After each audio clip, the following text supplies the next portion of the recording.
जो अभी स्थिति है कि गोल्ड बहुत महंगा हो गया है, जो नॉर्मल मिडिल क्लास है या लोअर मिडिल क्लास है उसकी परचेसिंग पावर नहीं है अब गोल्ड ख़रीदने की। तो गोल्ड सस्ता भी होना चाहिए। बहुत रेट्स बढ़े हैं, लगभग चांदी 3 लाख रुपए किलो हो गई है, सोना तो बहुत महंगा होता जा रहा है।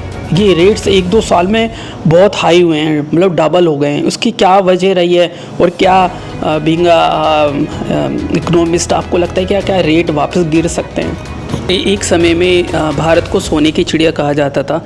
अगर मैं अभी मौजूदा वक्त की बात करूं तो जो वैश्विक हम कह सकते हैं वर्ल्ड बैंक है या इंटरनेशनल जो फोरम है, अगर कोई स्थिति बदलती है तो भारत के पास में इस वक्त जो गोल्ड का भंडार है क्या सफिशेंट है कि हम अपनी जो बड़ी डील्स है या फिर कुछ बड़ी जो ट्रीटीज़ कर सकते हैं तो उसमें हम गोल्ड की हेल्प ले सकते हैं? नमस्कार दोस्तों, भारतीय रत्न और आभूषण उद्योग का हमारी जीडीपी के अंदर 7% से अधिक का योगदान है। लेकिन इस बिजनेस में हाल के दिनों में जो आप कॉन्फ्लिक्ट देख रहे हैं, ईरान इजराइल का युद्ध देख रहे हैं, उसके बाद में काफ़ी उतार चढ़ाव आया। एक वक्त में सोने चांदी की कीमतें आसमान छू रही थी, अभी हाल के दिनों में कीमतें कम हुई है।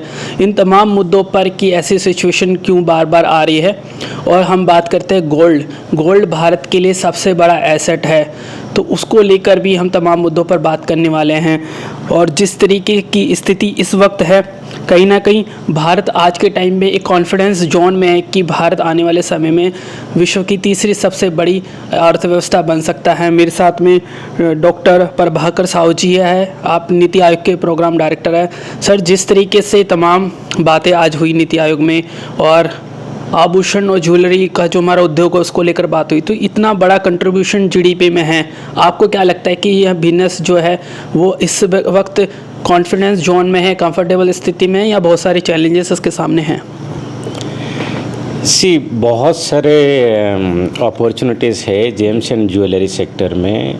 इंडिया बहुत अच्छा कर रहा है, जो पहले से हम और अच्छे भी कर सकते हैं। डायमंड में, गोल्ड ज्वेलरी में हम बहुत अच्छे कर रहे हैं अभी तक।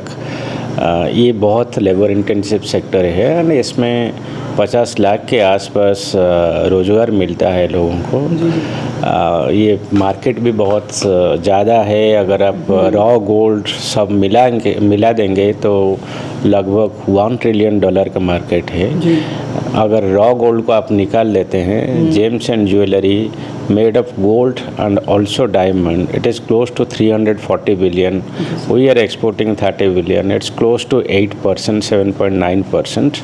It's a huge export for India, and given that we have been doing very well, ये हमारा फोटे है, जेम्स एंड ज्वेलरी के लिए इंडिया जाना जाता है, तो we can always increase our share like 2015 में हमारा शेयर एक्चुअली 12-13% के आसपास था, अभी क्लोज टू 8% है, तो हम इसको बढ़ा सकते हैं। लेकिन सर, हम तमाम बातें कर रहे हैं कि हमारी जीडीपी बढ़ रही है, लेकिन डॉलर के मुकाबले रुपया लगातार कमज़ोर होता जा रहा है। आज की बात करूँ तो डॉलर 92 से ऊपर है, तो ऐसे में हमारी जो जीडीपी है, कहीं ना कहीं आपको नहीं लगता है कि और कुछ बड़े कदम सरकार को और हम सब लोगों को मिलकर उठाने पड़ेंगे?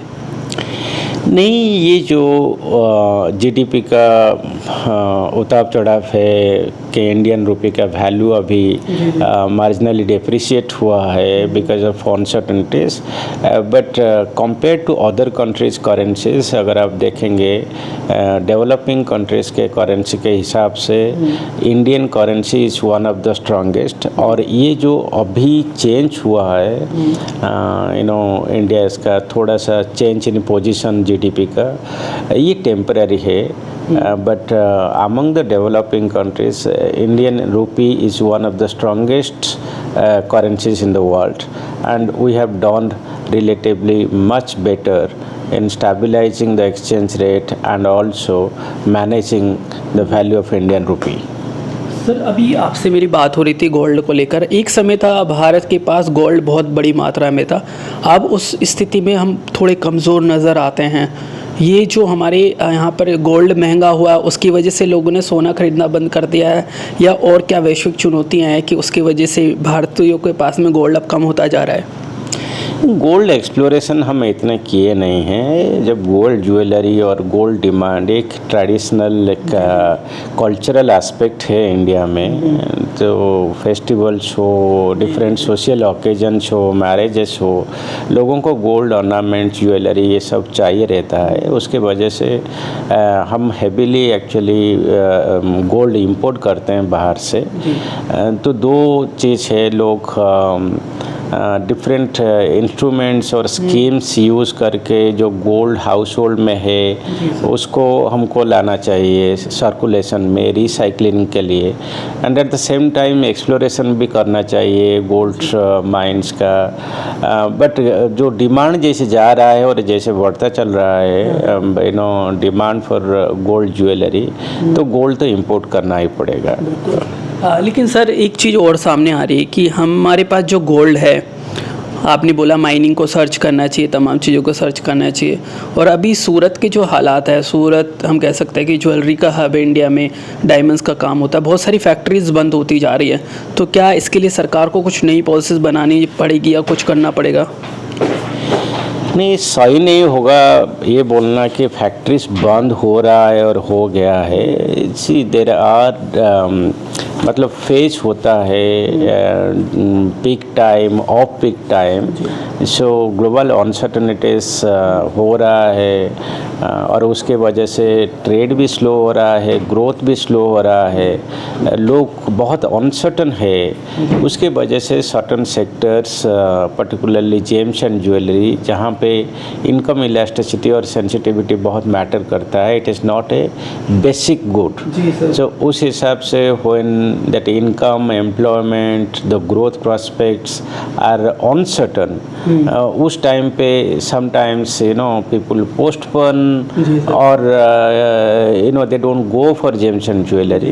बट मेरे हिसाब से ये बहुत टेम्पररी है और ये इट विल बाउंस बैक। एक आखिरी सवाल, जो अभी स्थिति है कि गोल्ड बहुत महंगा हो गया है, जो नॉर्मल मिडिल क्लास है या लोअर मिडिल क्लास है उसकी परचेजिंग पावर नहीं है अब गोल्ड ख़रीदने की, तो गोल्ड सस्ता भी होना चाहिए।